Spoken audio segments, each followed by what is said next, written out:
Welcome back my YouTube channel. आज के इस वीडियो में लेकर आए हैं सामान्य ज्ञान से संबंधित मोस्ट इम्पॉर्टेंट क्वेश्चन जो आपकी आगामी सभी परीक्षाओं के लिए हेल्पफुल होने वाले हैं। तो चलिए दोस्तों, लेते हैं आज का पहला प्रश्न। पहला प्रश्न है, राज्यसभा का सर्वप्रथम गठन किस वर्ष में हुआ था? बताइए दोस्तों, राज्यसभा का सर्वप्रथम गठन किस वर्ष में किया गया? तो वो किया गया था वर्ष 1952, यानी कि सी ऑप्शन राइट हो जाएगा। वर्ष 1952 में राज्यसभा का सर्वप्रथम गठन किया गया। अगला क्वेश्चन है, भारतीय संसद के अपर हाउस को किस नाम से जाना जाता है? बताइए दोस्तों, भारतीय संसद के अपर हाउस को किस नाम से जाना जाता है? तो वो जानते हैं राज्यसभा, यानी कि बी ऑप्शन राइट हो जाएगा। भारतीय संसद के उच्च सदन को राज्यसभा और निम्न सदन को लोकसभा कहा जाता है। अगला प्रश्न है, राज्यसभा के सदस्यों का सेवा काल कितना होता है? बताइए दोस्तों, राज्यसभा के सदस्यों का सेवा काल कितना होता है? तो वो होता है 6 वर्ष, यानी कि डी ऑप्शन राइट हो जाएगा। अगला क्वेश्चन है, राज्यसभा के सदस्य के लिए न्यूनतम आयु क्या है? बताइए दोस्तों, राज्यसभा के सदस्य के लिए न्यूनतम आयु क्या है? आपके ऑप्शन है 25 वर्ष, ऑप्शन बी 21 वर्ष, ऑप्शन सी 30 वर्ष, ऑप्शन डी 35 वर्ष। तो इस क्वेश्चन का राइट आंसर है 30 वर्ष, यानी कि सी ऑप्शन राइट हो जाएगा। अगला प्रश्न है, लोकसभा की प्रथम महिला अध्यक्ष कौन थी? बताइए फ्रेंड्स, इम्पोर्टेंट क्वेश्चन है। लोकसभा की प्रथम महिला अध्यक्ष कौन थी? तो वो थी मीरा कुमार, यानी कि डी ऑप्शन राइट हो जाएगा। मीरा कुमार लोकसभा की प्रथम महिला अध्यक्ष बनी। अगला प्रश्न है, किस सभा का अध्यक्ष उसका सदस्य नहीं होता? बताइए दोस्तों, किस सभा का अध्यक्ष उसका सदस्य नहीं होता? तो वो होता है राज्यसभा का, यानी कि ऑप्शन राइट हो जाएगा। राज्यसभा का अध्यक्ष उसका सदस्य नहीं होता है। अगला प्रश्न है, राज्यसभा को स्थायी सदन कहते हैं क्योंकि इसमें विघटन नहीं किया जा सकता, कुछ सदस्य प्रति 2 वर्ष में अवकाश ग्रहण करते हैं। तो इस क्वेश्चन का राइट आंसर बी और सी दोनों हो जाएगा। अगला प्रश्न है, राज्यसभा में सीटों की अधिकतम संख्या कितनी हो सकती है? बताइए दोस्तों, राज्यसभा में सीटों की अधिकतम निश्चित संख्या कितनी हो सकती है? तो वो हो सकती है 250, यानी कि ऑप्शन राइट हो जाएगा। अगला प्रश्न है, राज्यसभा में राज्यों का प्रतिनिधित्व निम्नलिखित में से किस आधार पर दिया जाता है?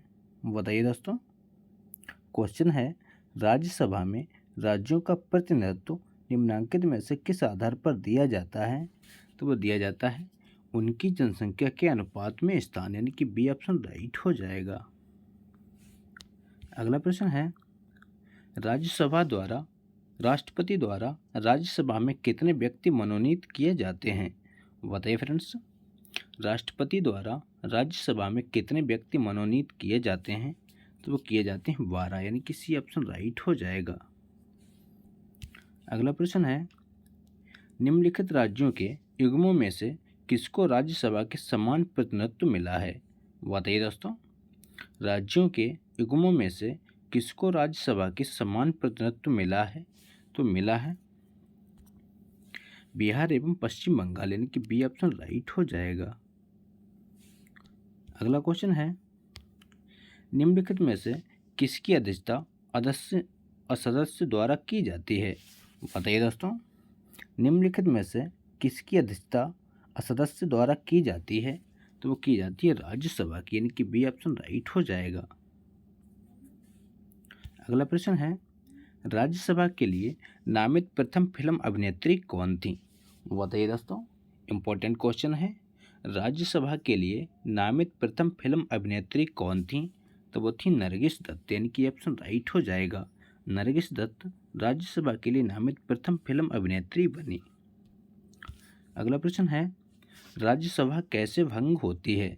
बताइए दोस्तों, राज्यसभा कैसे भंग होती है? तो वो होती है सभापति का कार्यकाल पूरा होने पर, राष्ट्रपति 5 वर्ष बाद भंग करते हैं, लोकसभा के साथ स्वतः भंग हो जाती है, यानी कि उपरोक्त में से कोई नहीं, ये किसी भी कारण से राज्यसभा को भंग नहीं किया जा सकता। अगला क्वेश्चन है, यदि सरकार राज्यसभा में पराजित हो जाए तो क्या होता है? बताइए दोस्तों, यदि सरकार राज्यसभा में पराजित हो जाए तो क्या होता है? प्रधानमंत्री अपना त्याग पत्र दे देता है, संसद भंग हो जाती है, राष्ट्रपति शासन लागू हो जाता है, उपयुक्त में से कोई नहीं। तो इस क्वेश्चन का राइट आंसर है उपयुक्त में से कोई नहीं। अगला क्वेश्चन है, शून्यकाल संसदीय व्यवस्था में किस देश की देन है? बताइए दोस्तों, शून्यकाल संसदीय व्यवस्था में से किस देश की देन है? तो वो है भारत की, यानी कि ऑप्शन राइट हो जाएगा। अगला क्वेश्चन है, लोकसभा का पहला आम चुनाव कब हुआ था? बताइए साथियों, लोकसभा का पहला आम चुनाव कब हुआ था? आपके ऑप्शन हैं 1949 में, 1952 में, 1950 में या 1954 में। तो इस क्वेश्चन का सही जवाब है 1952 में, यानी कि बी ऑप्शन राइट हो जाएगा। लोकसभा का पहला आम चुनाव 1952 में हुआ था। अगला प्रश्न है, राजनीतिक शब्दावली में शून्यकाल का अर्थ होता है? बताइए दोस्तों, राजनीतिक शब्दावली में शून्यकाल का अर्थ क्या होता है? तब होता है प्रश्न उत्तर सत्र, यानी कि डी ऑप्शन राइट हो जाएगा। अगला क्वेश्चन है, कोई कानूनी विधेयक संसद के किस पटल पर रखा जा सकता है? बताइए दोस्तों, कोई कानूनी विधेयक संसद के किस पटल पर रखा जा सकता है? तो उनको दोनों में से किसी भी सदन के पटल पर रख सकते हैं, यानी कि सी ऑप्शन राइट हो जाएगा। अगला क्वेश्चन है, निम्नलिखित प्रस्तावों में से किसका संबंध संघीय बजट से है? बताइए दोस्तों, निम्नलिखित प्रस्तावों में से किसका संबंध संघीय बजट से है? तो वो है कटौती प्रस्ताव, यानी कि सी ऑप्शन राइट हो जाएगा। अगला क्वेश्चन है, लोकसभा को उसके कार्यकाल की समाप्ति के पूर्व ही भंग किया जा सकता? बताइए फ्रेंड्स, लोकसभा को उसके कार्यकाल की समाप्ति के पूर्व ही भंग किया जा सकता है? तो किया जा सकता राष्ट्रपति द्वारा मंत्रिपरिषद की सलाह पर, यानी कि सी ऑप्शन राइट हो जाएगा। राष्ट्रपति द्वारा मंत्रिपरिषद की सलाह पर लोकसभा को उसके कार्यकाल के पूर्व ही भंग किया जा सकता है। अगला प्रश्न है, ध्यानाकर्षण सूचना का प्रावधान निम्नलिखित में से किससे संबंधित है? बताइए दोस्तों, ध्यानाकर्षण सूचना का प्रावधान निम्नलिखित में से किससे संबंधित है? तो वो संबंधित है स्थगन प्रस्ताव, यानी कि सी ऑप्शन राइट हो जाएगा। अगला प्रश्न है, लोकसभा के लिए चुनाव में निर्वाचित होने के लिए किसी व्यक्ति के लिए न्यूनतम आयु सीमा है? बताइए दोस्तों, लोकसभा के लिए चुनाव में निर्वाचित होने के लिए किसी व्यक्ति के लिए न्यूनतम आयु सीमा क्या है? तो वह है 25 वर्ष, यानी कि सी ऑप्शन राइट हो जाएगा। कम से कम 25 वर्ष की आयु होनी चाहिए। अगला क्वेश्चन है, लोकसभा का कार्यकाल कितनी बार 6 वर्ष तक बढ़ाया गया था? बताइए फ्रेंड्स, लोकसभा का कार्यकाल कितनी बार 6 वर्ष तक बढ़ाया गया? तो बढ़ाया गया था एक बार, यानी कि सिर्फ एक बार लोकसभा का कार्यकाल 6 वर्ष तक बढ़ाया गया था। अगला प्रश्न है, लोकसभा में राज्यों को किस आधार पर सीटें आवंटित होती हैं? बताइए फ्रेंड्स, लोकसभा में राज्यों को किस आधार पर सीटें आवंटित होती हैं? तो होती हैं जनसंख्या के आधार पर, यानी कि ये ऑप्शन राइट हो जाएगा। जनसंख्या के आधार पर लोकसभा में राज्यों को सीटें बांटी की जाती हैं। अगला प्रश्न है, किस लोकसभा का कार्यकाल लगभग 6 वर्ष का था? बताइए दोस्तों, किस लोकसभा का कार्यकाल 6 वर्ष का था? आपके ऑप्शन हैं 5वीं लोकसभा, ऑप्शन बी 9वीं लोकसभा, ऑप्शन डी 7वीं लोकसभा, ऑप्शन डी 11वीं लोकसभा। तो इस क्वेश्चन का सही जवाब है 5वीं लोकसभा, यानी कि ऑप्शन राइट हो जाएगा।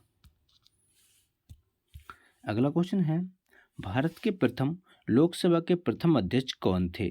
बताइए फ्रेंड्स, भारत के लोकसभा के प्रथम अध्यक्ष कौन थे? तो वो थे जी.बी. मावलंकर, यानी कि ये ऑप्शन राइट हो जाएगा। जी.बी. मावलंकर भारतीय लोकसभा के प्रथम अध्यक्ष बने। अगला प्रश्न है, लोकसभा में एक वर्ष में कम से कम कितने सत्र बुलाए जाते हैं?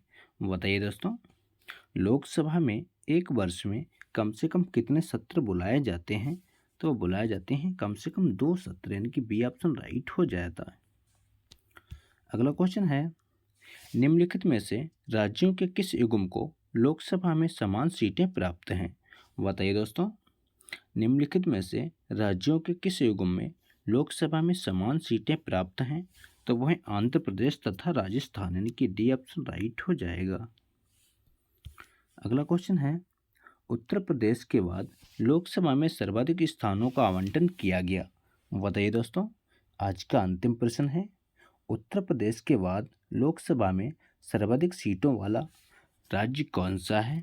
तो वह है महाराष्ट्र, यानी कि डी ऑप्शन राइट हो जाएगा। तो ये थे दोस्तों आज के इंपॉर्टेंट क्वेश्चन। अगर वीडियो अच्छा लगा हो तो लाइक करें, दोस्तों के साथ शेयर करें और चैनल पर नए हो चैनल को सब्सक्राइब करना ना भूलें।